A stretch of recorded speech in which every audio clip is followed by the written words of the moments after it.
praise. Hallelujah. Minsan ba, mga kapatid, para sa dakilang Diyos, hallelujah. Ganun lang po ba ang papuri sa atin pong dakilang Diyos? Hallelujah. Glory, glory, glory, glory, glory to your name, O God. Hallelujah. You deserve all the praises and the glory and the honor. For you inhabit the praises of your people, O God. Thank you, Jesus. We bless you today, O Lord. Hallelujah. We honor you, O God. We acknowledge your presence today. For this is the day that you have made. Salamat po, Panginoon. Pagpalain mo ang umagang ito. May kagalakan kami na nagpuri sa iyo. Wala po kaming anumang pong naramdaman sa aming pong mga katawan, kaya po kami naririto. Isang biyayang kaloob mong na ibinangon mo kami sa aming mga higaan na may buhay, may lakas, at may kasiglahan. At narito kami sa tahanan mo, Panginoon, upang ikay pasalamatan. Lord, paboran mo kami. Gamitin mo rin ang mga salita mo, Panginoon, para mapagpala ang bawat isa. Huwag mong biguin ang mga anak mo sa kanilang layunin na kaya po naririto ay nais po nilang maranasan po kayo. Lord, we ask your divine presence be manifest, Panginoon, in the midst of your people. Maghimala kayo sa buhay ng bawat isa. Gawin mo kung ano po yung nararapat dahil yun ang kalooban mo. Huwag mong hahayaan, Lord, nagpasan ng bawat isa sa amin. Imit mo, Panginoon, ang bawat isa ayon sa kanilang pangangailangan. At dalangin po namin, Panginoon, i-accomplish mo yung purpose mo. Pagpalain mo ang bawat isa sa amin. Pagpalain mo ang mga salita mo na pagbubulayan po namin. Maging pagpapalang araw nito sa bawat isa sa amin.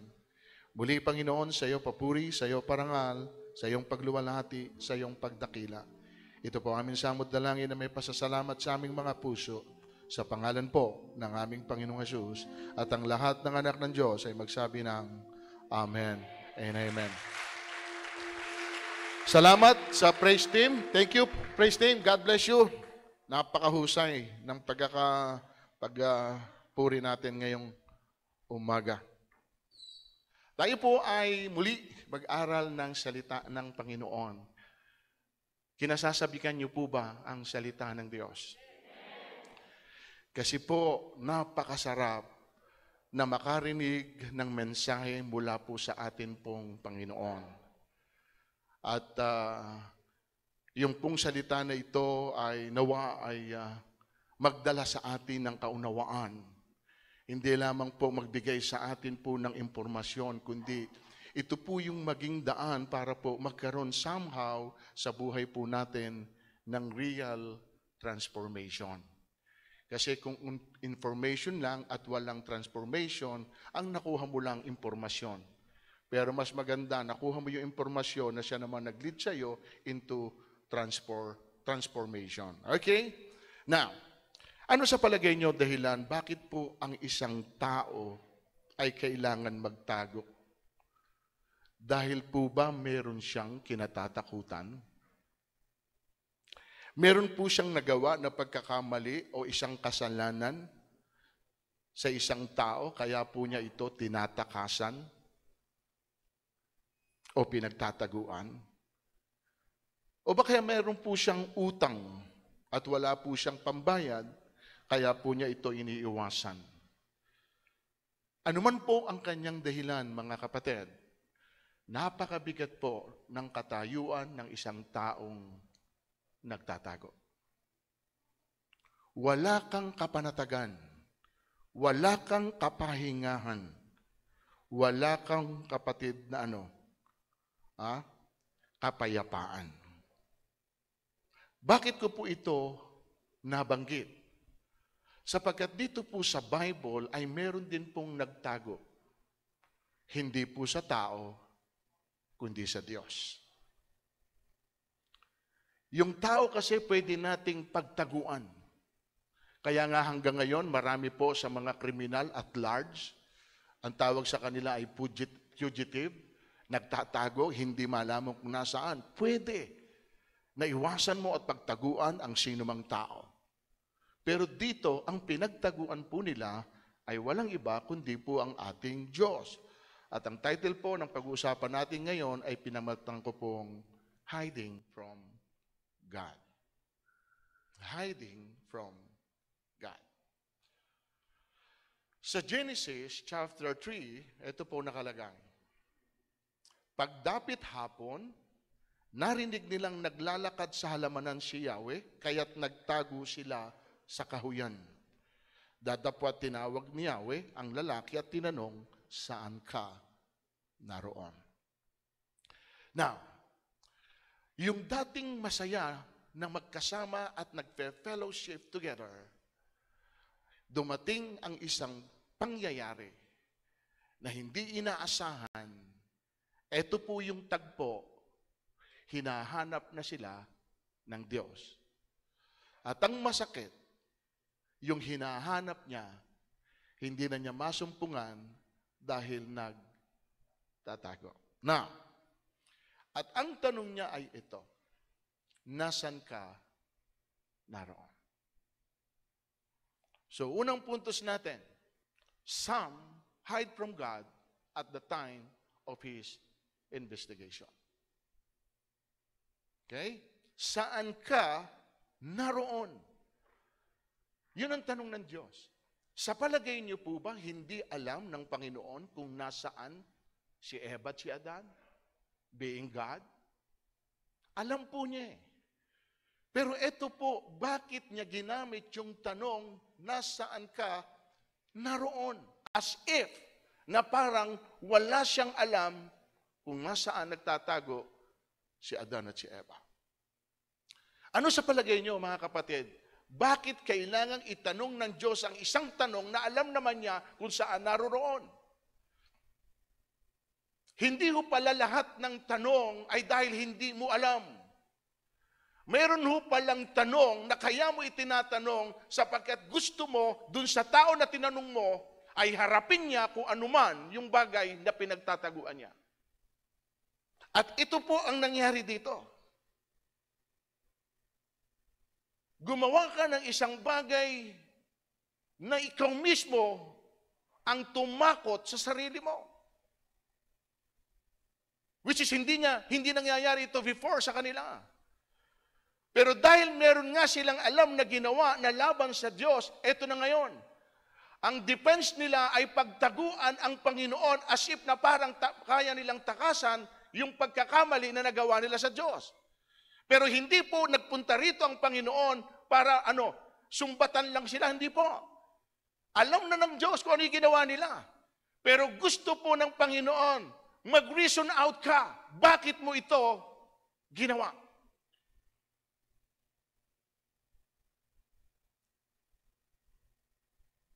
Kasi yung marami ho, mga kapatid, sa tao, madali ho tayong gumawa ng isang bagay sa sarili natin, at kapag nakita po natin ngayon na hindi naging maganda ang outcome, marami po sa tao, tinatakasan yung responsibilidad na sila rin ang gumawa.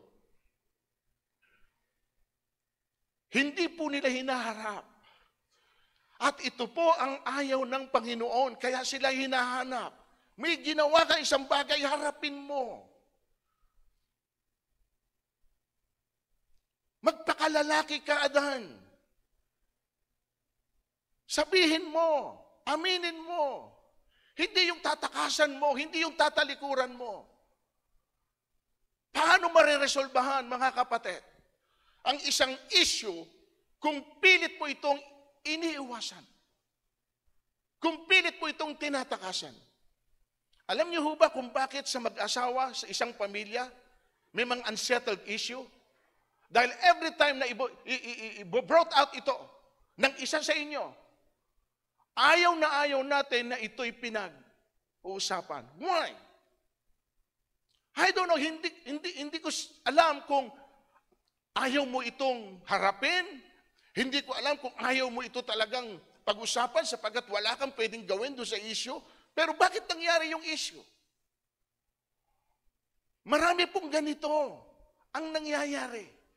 Hanggang ngayon, kaya po may mga dysfunctional na pamilya sapagkat until now, sa tagal na ng kanilang pagsasama, may mga unsettled issues sa ilalim na kapag ka lagi pong bubuksan, gusto lagi nating takpan. Hindi yan ang dapat nating pag-usapan. Hindi yan ang dapat nating harapin. Tingnan nyo, marami ho, minsan may problema. Tinatakbuhan. Tinatakasan. Iniiwasan. Hindi po pala gano'n ang gusto ng Diyos. Ang gusto ng Panginoon sa atin, na bawat issue ng buhay, you have to settle down. Harapin mo siya. Hindi kasi natin pwedeng iwanan na nakahang ang isang bagay sapagkat darating at darating ang isang araw, muli itong babalikan. At kapag matagal na itong nakalipas at muli uungkatin, iyon ang ayaw po natin. Eh, ba't nauungkat? Ba't napag-uusapan? Kasi hindi na settle. At dito, yun po yung purpose ng Panginoon. Let us reason out.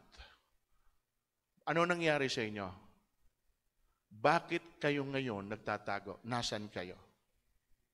Dahil meron kayong ginawa na isang issue na gusto ninyo natakpan na lang. Gusto ninyong i-cover up. Kaya nga, di ba nyo napansin?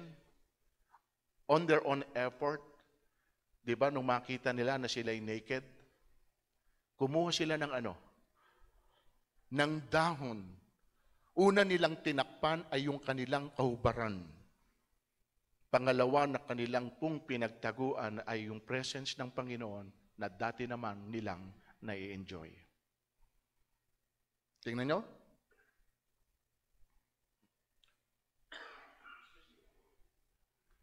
Nakita nyo po, mga kapatid. Yung dating hindi ganun yung relasyon ninyo, nasira ng dahil lamang sa isang pagsuway na ginawa nitong dalawang ito. At ngayon na hinaharap sila ng Panginoon, magsabi kayo, mag-reason kayo, sige, bakit nyo ginawa? Sa halip po na makipagtalastasan sila sa Diyos, kanila itong pinagtaguan. So kailangan mga kapatid ganito, maging responsable po tayo sa bawat ginagawa natin. Sa bawat kinikilos po natin, sa bawat sinasabi po natin o sinasalita natin.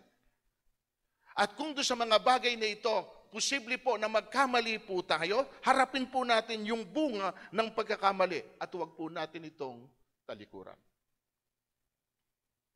Sabihin mo sa katabi mo, huwag kang duwag. Na gumawa ka ng isang bagay tapos ayaw mong harapin. Ayaw mong panagutan, magpakatao ka naman. Amen po ba? Yan ang gusto ng Diyos dito po sa sinasabi sa pinag-uusapan po natin. Sa bawat issue ng buhay, lalo tayo po ang pinagmulan at tayong may kagagawan, huwag niyong tatakasan. Huwag niyong tatalikuran. You have to admit it. Nagkamali po ako, Lord. Sorry. Hindi po ako naging responsable sa bagay na ibinigay at pinagkatiwala mo sa akin. And I'm really sorry, Lord. And even sa atin pong kapwa, gumawa ka ng isang bagay sa kapwa mo, tapos ngayon ano? Diba?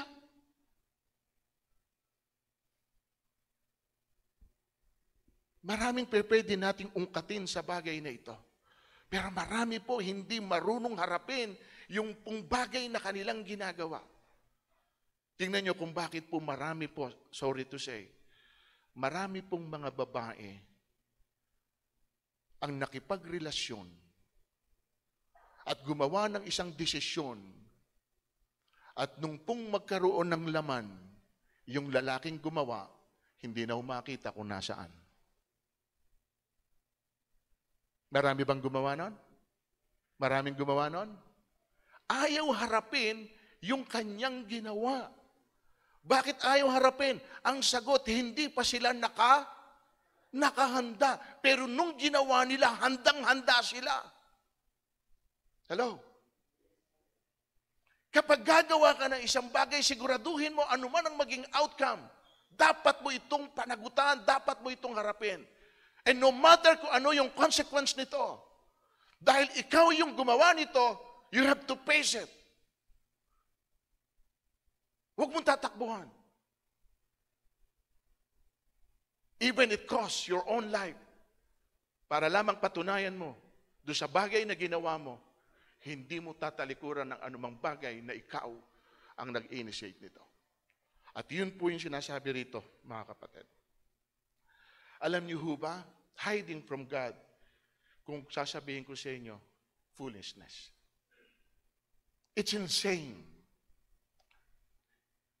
Hindi mo kayang pagtaguan ang Diyos. Di ba? Marami ho tayong bagay na ginagawa ng lihim somehow as if na ang tingin natin sa sarili natin, walang nakakaalam. Walang nakakakita. At kaya patuloy mong ginagawa yung bagay na yung secretly sapagkat alam mo, walang nakakaalam na iba. Pero ang hindi mo alam ay merong isang Diyos na nakakakita ng lahat ng bagay na nangyayari sa buhay mo. We cannot hide something from God. Bakit ko po nasabi? Tingnan niyo po ito. Ano nakalagay dyan? Yan. Ako'y iyong sinisiyasa. Batid mo ang aking buhay. Ang lahat kong lihim, Yahweh, tiyak mong nalalaman. Ang lahat ng gawain ko sa iyo hindi lingid. Kahit ikaw ay malayo, batid mo ang aking iniisip. Ako'y iyong nakikita, gumagawa o hindi man. Ang lahat ng gawain ko'y pawang iyong nalalaman. Di pa ako umiimik, yaong aking sasabihin, alam mo ng lahat yon, lahat ay di nalilihim. Psalm 139:7. Okay. Saan ako magpupunta upang ako'y makatakas? Sa banal mong espiritu'y hindi ako makaiwas. Verse 11. Kung ang aking pagtaguan ay ang dilim na pusikit, padiliming parang gabi, ang liwanag sa paligid. Verse 12. Maging itong kadiliman sa iyo ay hindi dilim, at sa iyo yaong gabi parang araw na maningning. Madilim at maliwanag sa iyo'y pareho rin. Now, saan tayo pwedeng pumunta na wala ron ang Diyos? Anong lugar ang pwede mong pagtaguan na hindi ka nakikita ng Diyos? Hindi tayo pwedeng magtago. Harapin natin. Huwag nating pagtaguan. Amen po ba, mga kapatid? Harapin natin. Kayo magsabi sa akin, bakit ang isang tao patuloy na umiiwas sa'yo? Dahil hindi ka gusto? O dahil may nagawa siya na hindi niya kayang harapin ito pag nasa salubong ka? Pag nakikita ka? Alam niyo ba, pinakamasarap sa buhay na meron ka? Yung kahit sino kaharap mo, nakatatayo ka. Kahit sino tingnan mo, nakatatanaw ka. Bakit? Alam mong wala kang nagawa na anumang atraso sa Kanya. Diba? Pero ang mahirap, yung alam mo na may nagawa ka, at kung meron kang hinihiling sa Diyos, eto, sana hindi kayo magkita. Sana hindi ko siya makasalubong. Sana hindi ko siya makasakay. Alam niyo ba minsan din sa church kung bakit merong kapatid na kahit gustong sumamba, hindi makasamba?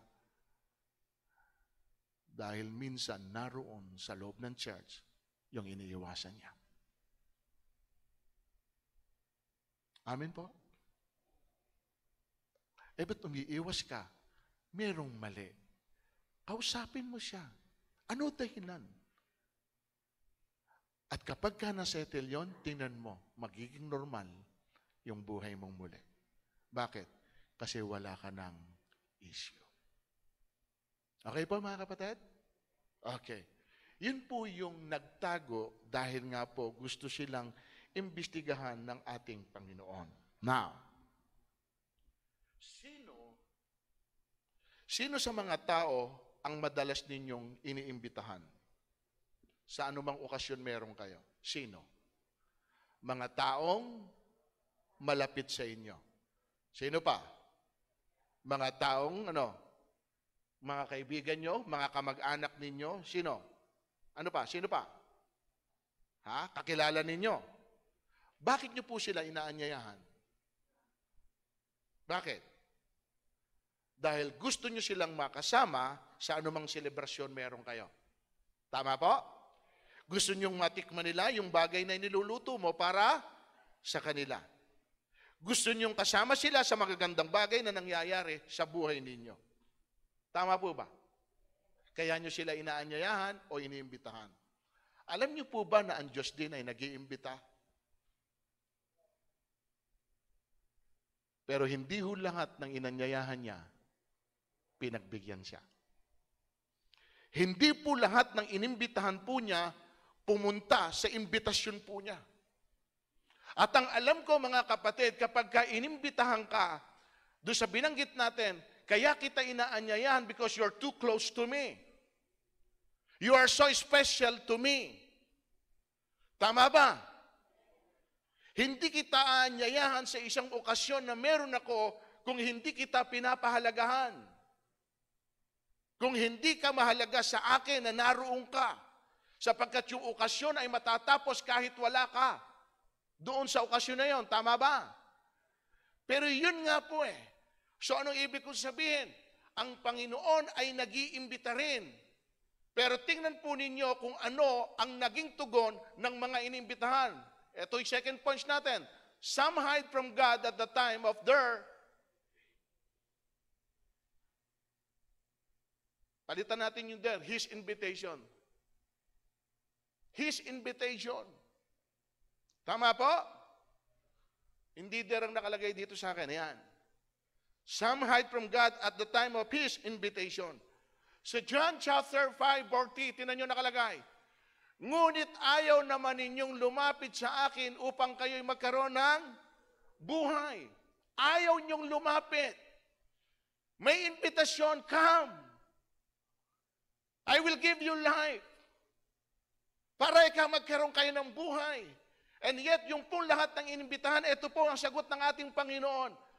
Patuloy ko kayong inaanyayahan, and yet sabi niya, ayaw ninyo na lumapit sa akin para magkaroon kayo ng buhay. At nagbigay po siya rito ng isang kwento sa John 14:16. Sumagot si Jesus, ito po ay nagtatanungan sila. May isang lalaking naghanda ng isang malaking piging at marami siyang inanyayahan. Okay po? At pagdating po sa 17, nung dumating ang oras ng piging, inutusan niya ang kanyang mga alipin at ipinasabi sa mga inanyayahan, halina kayo, handa na ang lahat. Now, gusto ko pong pansinin ninyo yung word. Okay? Bago pa ho, meron na pong paanyaya na ipinaabot sa kanila prior to that celebration. Tama po?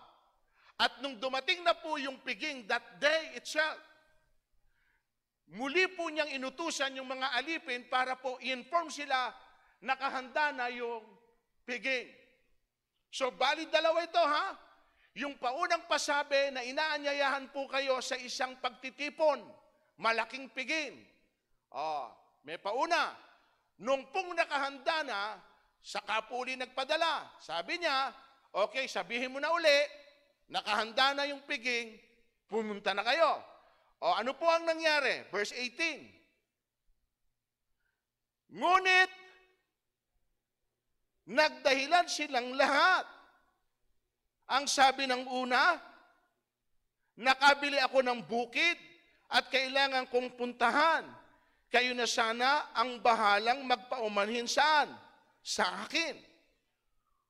Para sa inyo, ano po yung bukid? Property. Ano ang ginamit niyang dahilan? Ha? Yung kanyang mga ari-arian. Kailangan eka na may tumingin. Tingnan niyo po ha. Nakabili ako ng bukid, kailangan kong puntahan. Nakabili ako ng bukid. Yung hubang bukid na binili, bago binili, pinuntahan na niya o hindi pa? Meron ho ba rito na bumibili na hindi tinitingnan yung binibili? Basta binili lang. Hello? Nakabili ako. Ibig sabihin, kanya na yung bukid. At ngayon lang ba niya pupuntahan yung bukid? Wala na naman akong kausap. Tatalikod na naman ako. Ha?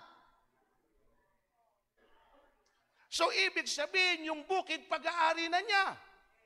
At kung kailan niya gustong puntahan ito, mapupuntahan niya.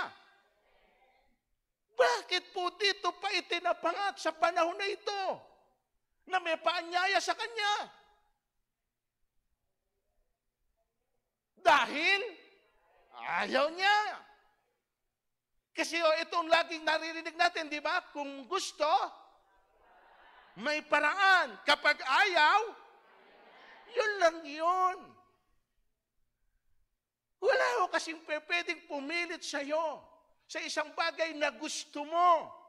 Dahil kapag ginusto mo, walang makakapigil nito. Pero kung ayaw mo, wala namang pwedeng pumilit sa'yo. Tama po ba?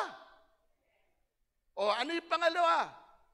At sinabi ng isa, again, nakabili ako ng 5 pares na baka at kailangan kong isingkaw para masubok. Kayo na sana ang bahalang magpaumanin sa akin. Sana bago ka bumili ng baka, sinubok mo muna. Hello? Bumibili ba kayo ng damit na hindi nyo muna?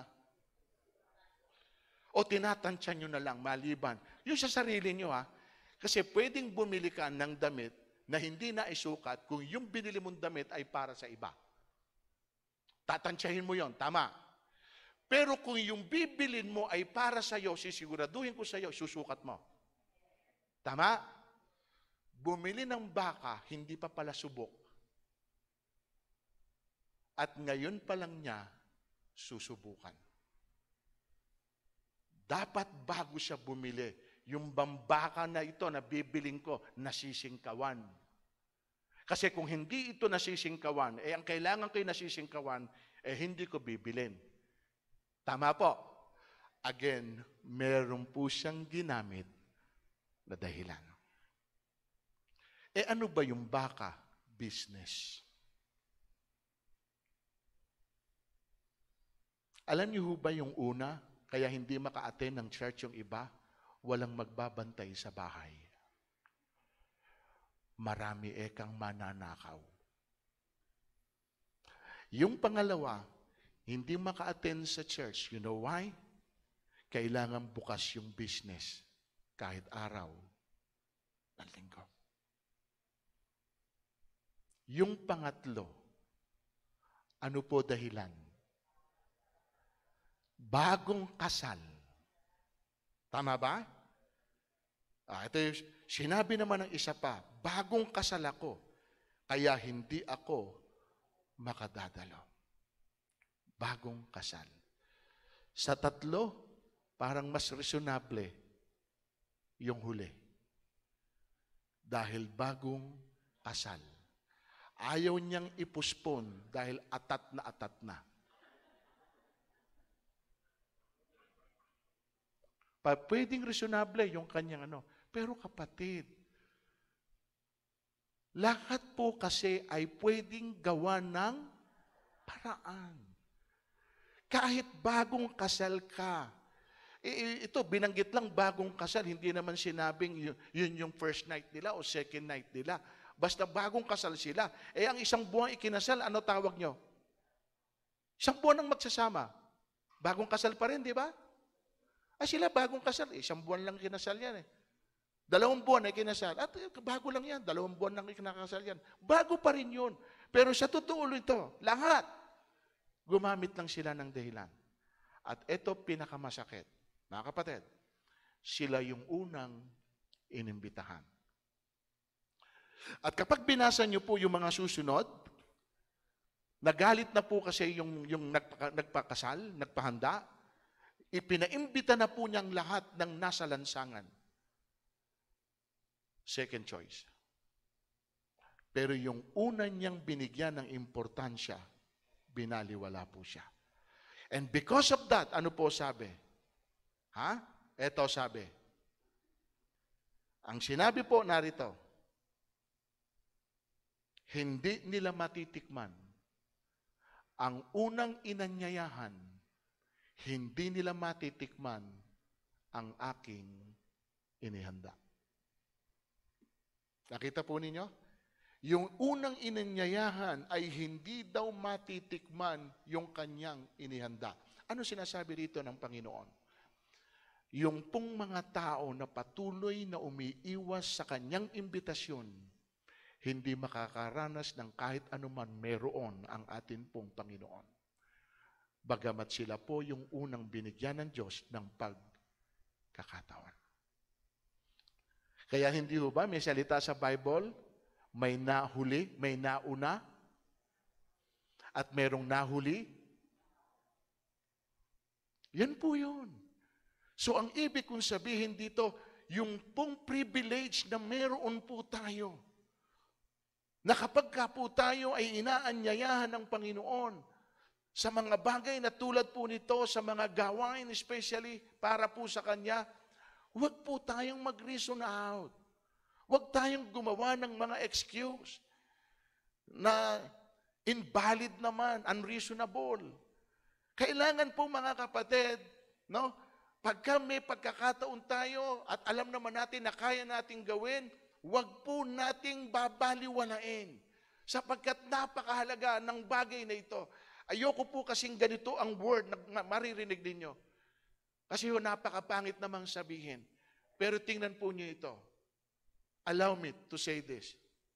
What if ito na yung huling samba natin? Tapos wala ka pa. Ang laki ng panghihinayang. Bakit? Dahil darating ang araw, sasabihin mo, gusto ko po, Lord, na sumamba uli. Wala nang pagkakataon. Lord, gusto ko pong gawin na yung bagay na pinagagawa mo. Wala na ipinagagawa ang Diyos. At dito, tingnan nyo, yung piging na ito, isang okasyon lang ito. At kapag na-miss mo yung okasyon na ito, wala nang second pang okasyon na ino-offer dito. One-time event, kumbaga. One-time celebration na gusto niya, nandoon ang lahat ng inanyayahan niya. Pero marami nga po ang nagdadahilan, marami ang nag-excuse. Kapatid, talo tayo. Kawalan po natin ito. Pag hindi po natin pinapahalagaan ang bawat pagkakataon na ibinibigay sa atin ng atin pong Panginoon. Andyan pa ba kayo? Bakit po ba niya tayo inaanyayahan? Ano ba ang gusto po niyang sabihin, gawin at ibigay? Bakit? May ilan dito sa Bible, yung purpose niya kung bakit po siya nag-iimbita, kung bakit siya nagyayaya. May dahilan naman pala eh. Hindi naman po lahat ng imbitasyon na sinasabi niya ay para lamang, magkakainan tayo. Hindi ho ganun eh. Ito po, isa sa kanya pong reason kung bakit po tayo iniimbitahan. Ito, lumapit kayo sa akin.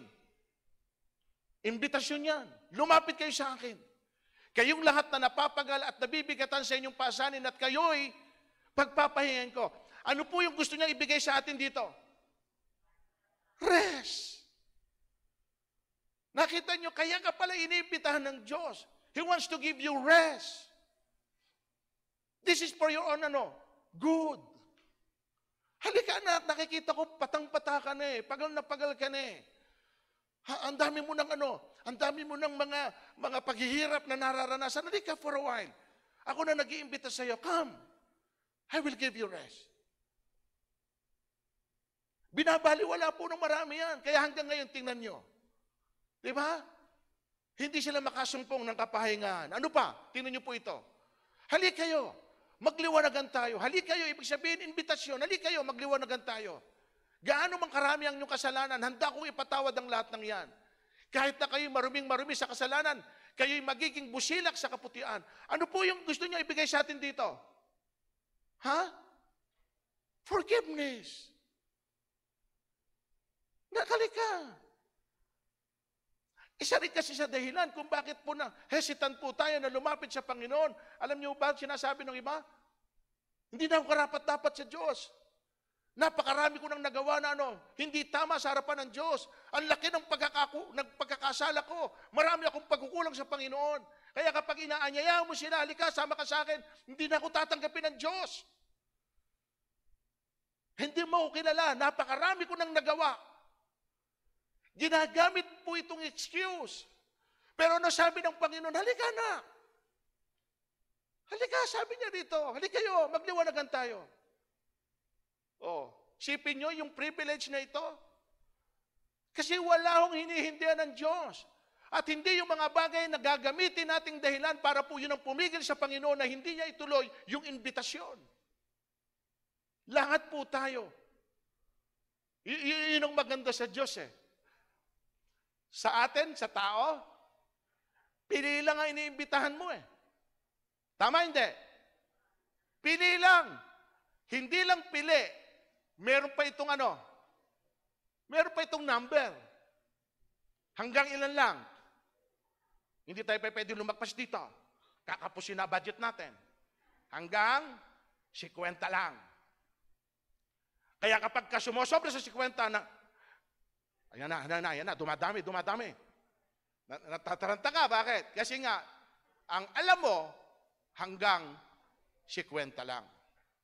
Pero sa Diyos, kapatid, welcome! Sino man sa inyo na nakakarinig ng tinig na ito at inaanyayahan ko kayo, come! Come! At ito, ang ino-offer niya sa atin. Ano pa? Ano sa nakalagay dyan? Revelation 22:17, sinabi ng Espiritu at ng babae kakasal, halika! Lahat na nakakarinig dito ay magsabi ring, lumapit ang sino mang, kumuhang may ibig ng tubig na nagbibigay buhay. Ito'y, ano gusto niya ibigay sa iyo? Water of life. Tubig ng buhay. Tama po ba? Yung ino-offer ng Panginoon, kanina, ino-offer niya yung forgiveness, ino-offer niya yung rest, ino-offer niya ngayon dito yung water of life. Sa tingin ninyo, sino may gusto sa mga inoferan niya nito? Meron kaya?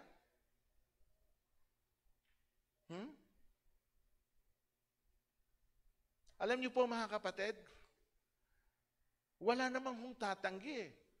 Kung ganito, at alam mo na kung ano yung bagay na ino-offer sa iyo, wala namang tatanggi eh. Pero tingnan niyo po itong mga taong ito na inofera ng Diyos. Hinatulan sila sapagkat naparito ang sanlibutan. Naparito sa sanlibutan ng ilaw. Ngunit ano ang inibig ng tao? Kita niyo? Sapagkat masama ang kanilang gawa. Naparito ang liwanag. Dahil ayaw ng Panginoon nung lumakad kayo sa dilim. Pero mas pinipili ng tao ang dilim more than saan? Sa liwanag. Kita niyo po? Paano mo ngayon iaalok ang isang bagay na ayaw naman nila? Paano mo ipipilit ang isang bagay sa kanila na hindi nila gusto? O ano pa yung sa 20? Tingnan nyo. Ang gumagawa ng masama ay ano? At hindi lumalapit dito. Hindi lumalapit. Yan ang dahilan. Kung bakit ayaw po nila na lumapit sa Panginoon. Dahil may mga bagay sila na hindi nila kayang i-give up para sa Panginoon. Sapagkat mas nai-enjoy pa nila yung bagay na nai-enjoy nila ngayon more than po sa pwedeng ibigay sa kanila ng Diyos. Hindi tayo o-opera ng Panginoon ng mga ganon kung alam niya na nasa sa atin na yung bagay na ino-offer niya sa iyo. Kung nakikita ng Panginoon na nasa iyo na kapahingaan, hindi na niya ito i-offer pa. Nasa iyo na eh. Kung nasa iyo na rin yung forgiveness ng Panginoon, hindi na rin niya ito ibibigay sa iyo. Bakit? Napatawad ka na niya eh. At hindi ka na nagkakasala. Lahat po ng yan ay para po sa atin. And the only way na makuha mo yung bagay na ino-offer sa iyo, yung lumapit ka saan? Sa Diyos. Kasi kahit ano po ibigay ko sa inyo, kung hindi po kayo lalapit, ito, gusto ko pong ibigay sa inyo. O, sino ang pwedeng tumanggap nito? Yun lamang, lalapit. At yun po yung ino-offer sa atin po ng atin pong Diyos. At ito po yung pangatlo natin. Dahil ayaw nila sa Diyos, palagi nilang tinatanggihan ng Diyos. Palagi na lang nilang pinagtataguan ng Diyos. Sabi ng Lord, darating ang araw, literal na kayong magtatago. Literal na. O, ito po yung pangatlo nating puntos. Some hide from God at the time of His indignation. Alam niyo, ibig sabihin ng indignation?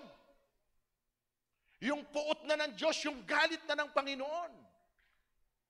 Nagtago na sila sapagkat hindi na nila kaya yung pong galit at puot ng Diyos. Tingnan natin. Tingnan nyo yan. Oops. Ano nakalagay? Nagtago sa yungib at sa pagitan ng mga bato sa bundok ang mga hari sa lupa. Ang mga maharlika, ang mga pinuno ng hukbo, ang mayayaman, ang makapangyarihan, lahat ng tao, malaya man o alipin. Verse 16. At sinabi nila sa mga bundok at mga bato, tabunan ninyo kami para hindi namin makita ang mukha ng nakaluklok sa trono at di madama ang puot ng kordero. Sino po ang mga taong ito? Sila po yung hinahanap ng Diyos na pinagtataguan ng Diyos. Sila po yung mga inanyayahan ng Diyos na tinanggihan at binaliwala ang Diyos. Sila po ngayon ang hinahanap ng Diyos. Okay? At haharap sa Diyos sa matinding galit at puot nito. Sila na po yung haharap ngayon. Oh. Sino po yung mga nagtago? Mga mahari, amen? Mga maharlika. So position makes no difference. Hari na po ito, ha? Oh, sino pa yung mga nagtago? Yung mga pinuno ng hukbo, chief captain and mighty man. Power doesn't protect. Oh, ano yung pangatlo? Yung mga mayayaman, lahat ng tao, free and slave, riches do not save. May nagri-ring po. Huwag mong pagtaguan yung tumatawag. Harapin mo.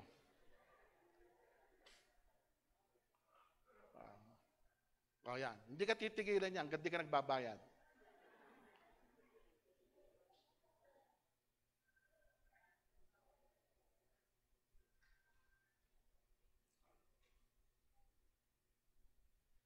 Okay na?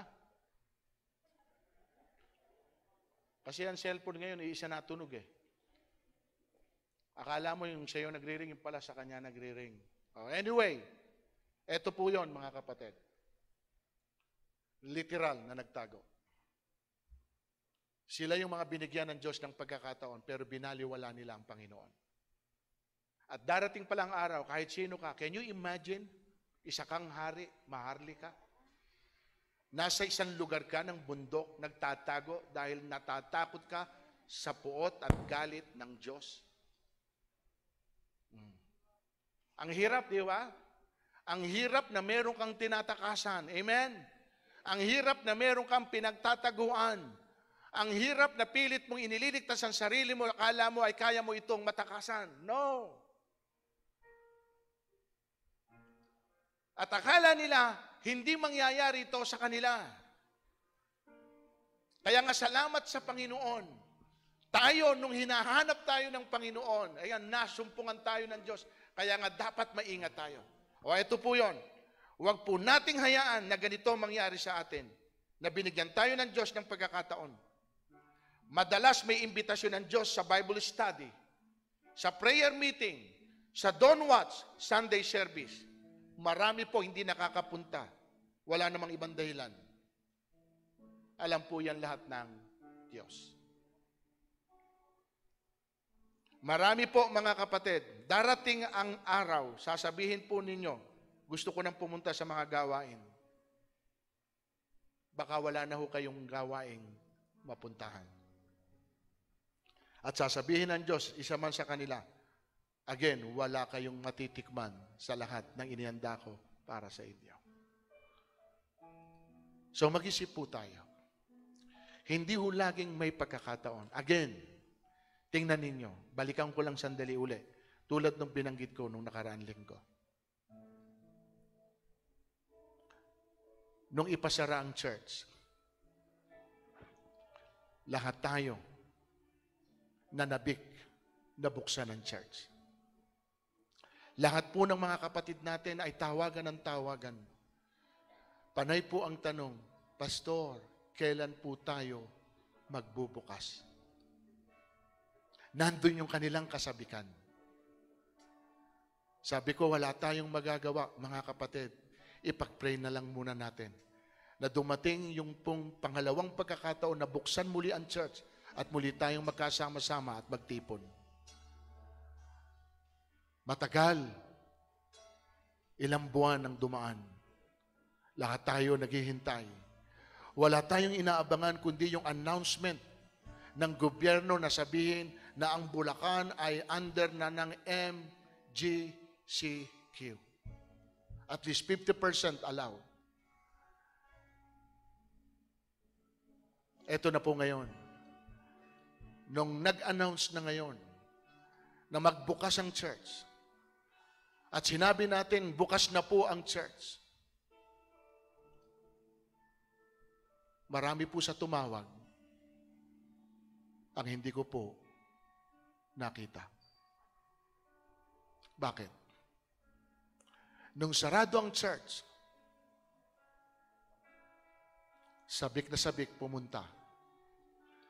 Nung buksan na ang church, hindi mo naman makita.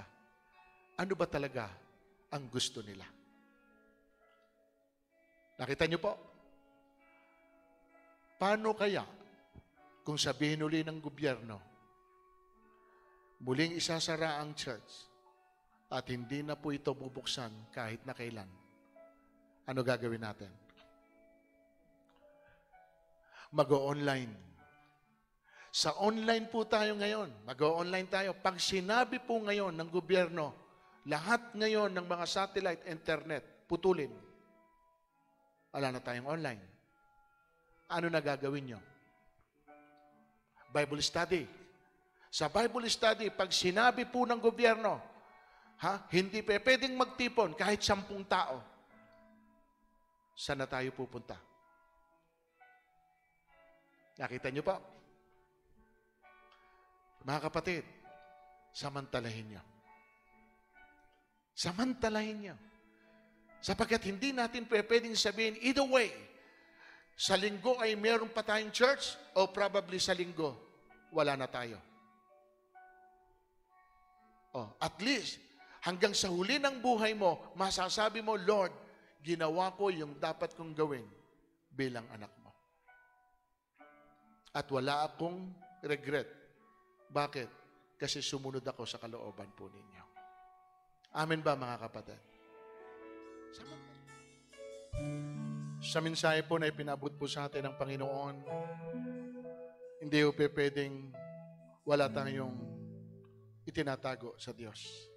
If ever na meron po tayong tinatago sa Panginoon, may mga bagay tayong ginagawa personally sa buhay po natin. Akala natin, baliwala lang sa inyo dahil walang nakakaalam at nakakakita. Merong isang Diyos na nakatunghay sa iyo. Kapatid, hinahanap ka ng Panginoon. Be reconciled with the Lord. Huwag po natin itong takasan. Harapin mo. Magpakalalaki ka, magpakababae ka. Magpakakristyano ka. Lord, marami kaming mga issue sa buhay. Marami kaming mga unsettled issue na hanggang ngayon ay hindi namin po nahaharap at napag-uusapan kasi minsan pilit po namin itong tinatakpan kasi ayaw na namin itong binabalikan. So sabihin po natin sa Diyos, Lord, ayoko nang merong natitirang issue sa buhay ko. I-remind mo ako, paalalahanan mo ako, kung kinakailangan i-settle ko ito at once, gagawin ko po ito. Kasi yun naman ang gusto mo at kalooban mo. harapin ang bawat mga problema, harapin ang bawat mga pagsubok, harapin kung ano man yung dapat harapin at huwag talikuran, huwag iwasan. At alam ko naman, Panginoon, na bibigyan mo kami ng kakayahan para po, Panginoon, ito malagpasan. At napakasarap yung wala kang iniiwasan. Masarap yung wala kang pinagtataguan. Kaya tulungan mo kami, Panginoon. At ayaw namin dumating sa buhay namin na mismong kayo na ang iniiwasan po namin. Kasi hindi na po namin kayang humarap sa inyo dahil sa dami na ng mga nagawa po namin. So kaya, Panginoon, sa oras pong ito, nagkakaisa po kami bilang mga anak po ninyo. Kayo naman ang nakababatid sa amin. Kilala mo ang bawat isa po sa amin. Alam mo ang mga nangyayari sa buhay po namin. Tulungan mo kami, Panginoon. Gusto po namin, Panginoon, O God, sa buhay na ito, isettle namin sa inyo o kahit kanino, maging sa kapwa-tao namin. Kung meron man kaming mga issue sa kanila, harapin po namin ito at makipagkasundo po kami. Kasi ayaw po namin na abutan mo kami ng ganun ang kondisyon po namin. Lord, kung kailangan namin ng pagpapatawad, edi patawarin mo kami. Kung kailangan din naman na kami ang magpatawad, bigyan mo rin kami ng kakayahan na mapatawad naman din kung sino man yung mga may issue sa amin. Kaya tulungan mo kami, maging karapat-dapat kami sa iyong harapan, na wala po kaming anumang guilt sa aming pong mga puso. Sapagkat, Panginoon, ang lahat po ng alam namin na nakikita po namin, Panginoon, na hindi pleasing sa iyo, ito po isinetel po namin. Kaya salamat po, pagpalain mo ang umagang ito, pagpalain mo ang mga salita mo, tapusin mo, O Banal na Espiritu, ang mensaheng ito sa puso ng mga anak mo. Kung meron mang kulang, kayo po ang magdagdag nito. At kung meron mang, Lord, kalabisan, kayo po ang mag-alis dito sa kanilang puso. Lord, i-retain mo sa kanila kung ano po yung pong talagang salita, na purong salita na nais mo na manatili sa puso po nila. Kaya Lord, sa iyo papuri, sa iyo parangal, sa iyong pagluwalhati. Samahan mo kami sa journey ng buhay po namin. Ito po ang aming samot dalangin sa pangalan po ng aming Panginoong Hesus, at ang lahat ng anak ng Diyos ay magsabi ng Amen and Amen. God bless you, mga kapatid. Pagpalain po kayo ng ating Panginoon.